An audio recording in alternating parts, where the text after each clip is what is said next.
Hey, welcome to the Megan Waldrop podcast. I'm your host, Megan. And if you're new here, welcome. Bring on a seat up at our table. We're so happy to have you. And if you've been here before, I so cherish our time together because we get to talk about all kinds of different things that affect our lives in the best way that we want to do, what we can do to improve ourselves, because there's no shame in wanting to become a better person. The self help section, I feel like gets such a bad rap.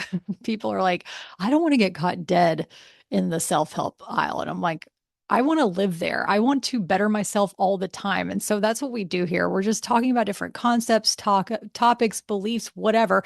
Take what you want, leave what you don't like. And yeah, it's just to have a nice conversation to make us feel more grounded and more really in touch with ourselves and how we can move throughout the day feeling more confident and actually enjoying our life moment by moment. Just remembering, wow, this is such an incredible gift, how precious and beautiful this life can be. The challenges, the joys, the little moments are what makes our lives beautiful and worth living, even though they might seem super minute at the time, but it is special. And I'm realizing that minute and minute, are they spelled the same? Anyway, okay, I digress. Today I wanted to talk about this term that I've heard tossed around a lot, and maybe you've heard it too, but recently the word detachment relationship. And I love this concept, and I feel that I have done a pretty good job of doing this on a different level when it comes to being an independent woman, but the actual definition of it goes so much deeper than that, and I wanted to share this with you. So, the definition of a detachment in a relationship is the practice of creating healthy emotional and physical space to protect your well being without abandoning love or care. It involves letting go of the need to control, fix, or enable a partner, allowing you to stay calm and set boundaries rather than becoming consumed by their chaos, emotions, or behaviors. Okay, what a difference between being independent and being detached, and not detached in a way that you're, like it said, like there's still love there, but it's in a way to respect them and for them to have their own world, their own reality going on where it doesn't affect you. Because for so long I have been a fixer, people pleaser, and I've always want to make things, everything. I want everything to be okay. I just want everybody to be happy. And that's exhausting. And that's also super egotistical and disrespectful of other people going through whatever they need to go through to process their emotions. So, on the independence part, I feel like I got that on lock. Many of you know, and you might still be a part of that amazing community. But my husband was a commercial fisherman for all 10 years of our relationship until recently. And there was a lot of long distance there. He would go to Alaska for months at a time and fish. He would go day fishing out in California in the Channel Islands, and I would see him all day. And then we also bought a house in North Carolina, and then he would fish in California still. And so I wouldn't see him for months at a time. And so I felt like I really had my routines down. I loved to embrace my alone time. I loved having my own space. I mean, list goes on and on. Of course, I missed him, but there was something about having this precious time to myself that was just such a gift and still is. And I still honor that as much as I can. That's for sure. And I also honor our togetherness. And so when we I want to say got back together, but whenever we got together in the same home full time, when he retired from fishing, there was an adjustment. And at first, I thought it was going to be a rough adjustment for me because I was so used to having the house to myself. And I'm very particular, I will say. I'm working on it. And, honestly, I really enjoyed him being home. It was so nice to have him the mornings, at night, and then just throughout the day. He'd do his projects and he'd go surfing and wing foiling and every water sport that he loves to do. And I would still have my routine. And then we'd get to spend time with my family together. And that was just really loving and nurturing. And eventually, several months go by. I would say like 6 to 7, 8 months. And I thought, okay, things are going well. There's some things that we want to work on in our relationship. So let's go to a marriage therapist, or what do you call it? Relationship therapist, counselor, whatever you want to call it. It doesn't matter. We went and did an online therapy through, what is it called? Regain, and they're similar to BetterHelp. So we just tried that out just to see what's up. And we brought some things to the table. And one of them for me was, how do I stay neutral when my sweet husband is going through an emotional, whatever he's going through, whenever he's in a mood? How do I keep that, my side of the street, clean and not get involved with it? Because, like I said, I'm a fixer. I wanted to make sure that everything's okay with people. And I noticed that whenever he was in a mood, like every human is, like I do too. I'm just giving you him, I'm giving him it as an example. I have moods too. Hello, we're all human.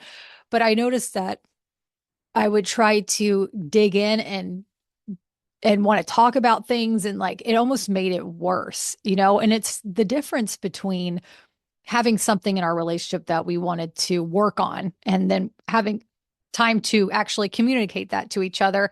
Completely different. I'm talking about someone who, in a moment, like they're not feeling great, and they're feeling kind of like, I'm kind of pissed for I don't know what reasons that I've made up in my head.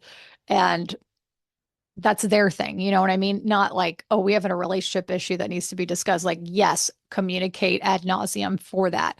But I realized that I was trying to even, I don't know why this word's coming up for me, but not police his feelings, but try to get him back down to ground zero, when really that is none of my friggin' business. If he is feeling a certain way, he can feel a certain way, and I don't have to get involved. Now, if you're an empath, lots of us are. I feel like everybody's an empath. It just depends on what degree you identify it with, or also lean into those feelings. But empathic, that means that you're able to feel other people's emotions, energy, things like this. And energy is a real thing. It's not just woo woo spiritual, it's actual neuroscience of people's energy fields. Your energy fields I think they say that they can get up to 6 to 9 feet outside of your orb, and you can feel the heart space energy up to 3 feet, which is pretty cool. But when someone enters a room and you're like, whoa, either it's not great, or someone enters the room and you're like, dang, look at them just like brightening up this place. Like that is the real energy of it all. And if you're living with somebody and you're intimately involved with someone, whenever their energy shifts, you feel it. Even if they're like, no, I'm fine. You're like, no, bro, I can tell you're not fine. Maybe you don't want to talk about it, and that's fine, but identify that you're not feeling great, right? So I asked our therapist, I said, so whenever this happens, how do I not get involved? And I'm going to read you the notes that I wrote down on these little yellow pieces of paper. She said to ask, what is in my control? So if you have a partner or a family member or something that is going through something, if they're in a mood, you ask, what is in my control? And the only thing in our control are our feelings. And our feelings are only our business to navigate. We're not there to help anybody else navigate their feelings unless they ask you for help. But if they don't, like, stay out of it. These are all hard lessons that I've had to learn. Okay. So for you, you might be like, yeah, duh. But for me, I want to share this in case other people find this helpful, because this kind of was like oh, yeah, I need to practice this. So what is in my control? In my urge to fix things, I'm not going to dig deep into start asking, well, why are you feeling this way? Da-da-da-da. Instead, this is what she said to say. First, ask yourself, what is in my control? And then you can tell your partner, I'm here for you. And is there anything specific you need from me right now? And if they say no, you say, okay, I love you. I'm here for you. And then you go about your business. Now, that simple notion blew my friggin' mind. And next time it happened, I tried this and it freaking worked, y'all. But it wasn't easy for me. I was struggling at first, for real, because I feel those energy shifts, I feel those emotional shifts, and it latches on to my insides. And my brain starts to go, into almost like a fight or flight mode. And then I start to try to untangle and dissect of like, why this? Why is this happening? Could it be this? Blah, blah. And then I have to reel myself back and be like, nope, this is not my thing. This is his thing. I love him and I respect him enough to allow him to have his feelings without having to try to fix it for him because it's not my part to fix.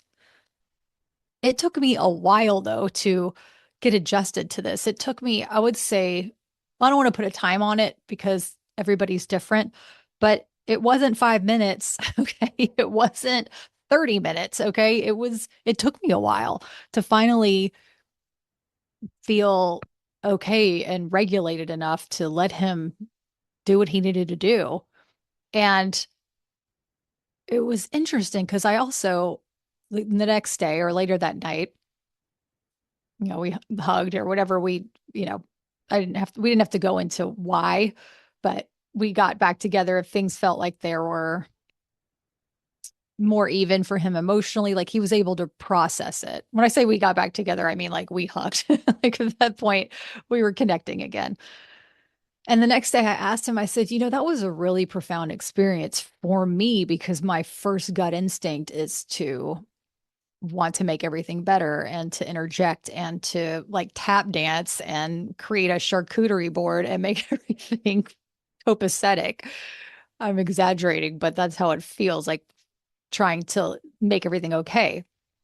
And I said it really, for me, it was such a beautiful lesson because it was the first time I was able to really detach in our relationship in that way with him in the home and to make sure that my world and my reality was still intact because that wasn't my reality. I wasn't in that mood and that's okay. I wasn't going through those feelings and he needed to go through those feelings to process them for himself.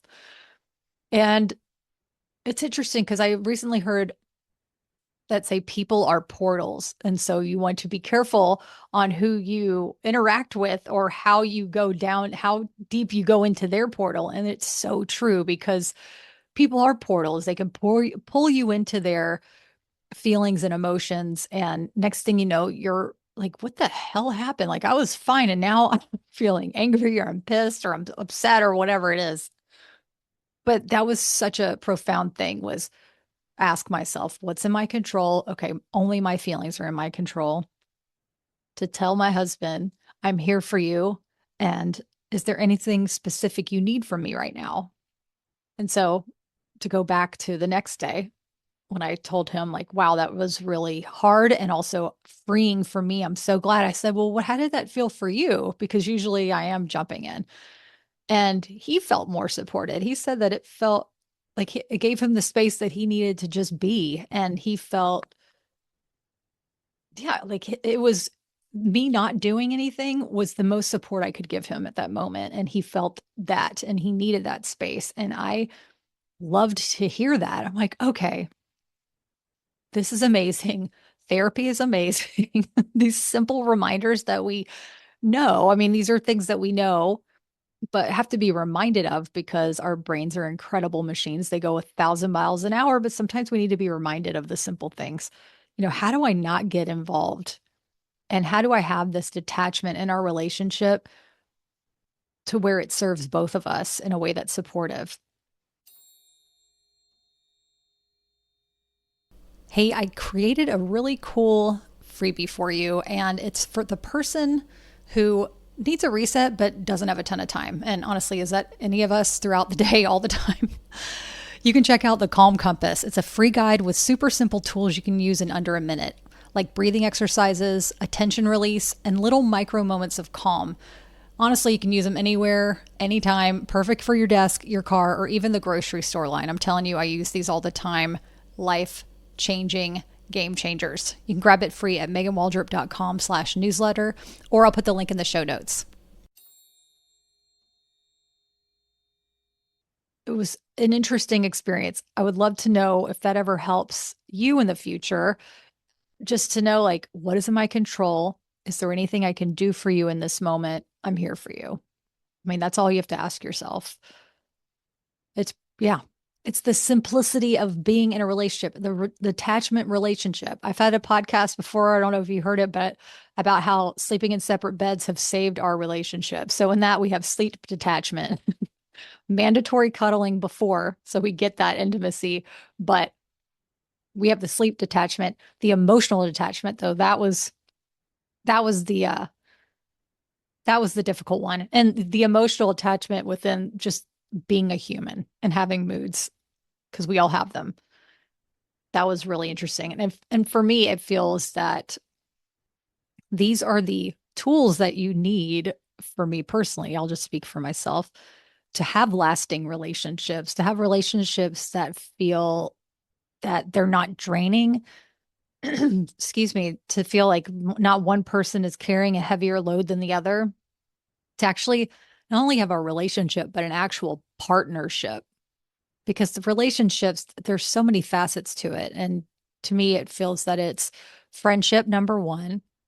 There's the lust and love. That's when one man told me, he was a pediatric surgeon from India. And he said there's three factors to a relationship. It's friendship, lust, and love. And I loved that. But it is interesting. It's like the friendship part, the partnership part, like I'm with you to take you to doctor's appointments and to build a home together or create a family together or whatever that is for you. And then there's the relationship part, like that nurturing of that romantic part of your partnership, friendship. And this detachment relationship feels like, oh yeah, like let's be our own people. There's that saying, what is it that I guess many years ago or however we heard it our whole lives about, find someone who completes you. You complete me. What is that? That's some funny movie that says that. Anyway, but it's like finding someone to complete you. And it's like, no, no, no, no, that's not it at all. You are complete as you are. Find someone that compliments you, that actually makes you feel happy and excited. Maybe not happy all the time because it's a relationship and you're working out your triggers and past and whatever it is, but just someone that's going to add to your life, not complete your life, because you're already whole. You already are complete as you are right now. You're as perfect as you are. But yeah, find someone who you're like, I could roll with you for the rest of my life or however long you want to have a relationship. I could be in this partnership for this long, or someone that you could just like literally partnership. It's like a business partnership sometimes. It's checking in, making sure everybody's doing okay. What's the return on this investment? Am I getting enough out of this relationship to feel balanced? Are you getting enough out of this relationship to feel balanced? What can we do to tweak and make this relationship work for us? Because the relationship that you had when you first got together is not going to be the same relationship that you have in 5 years, 10 years, many years down the line. And that makes sense because we're all growing and evolving in our own individual ways. And so, how can we grow and evolve separately, but also support each other together in that? I feel that this is a concept that we can continually talk about in many, many episodes. But I hope that you enjoyed this detachment relationship. I'm curious of what you think about this concept. Does it seem foreign to you? Does it seem like it would be helpful? You could email me at support@meganwaldrop.com. I'll leave my information in the show notes. But detachment relationship, it's such a curious concept and it makes so much sense to me. And maybe this is more of the modern thinking, but how do we live with somebody? If this is someone that you want to be with for the rest of your life, if that's the kind of relationship you want, some people don't want that. That's totally fine, obviously.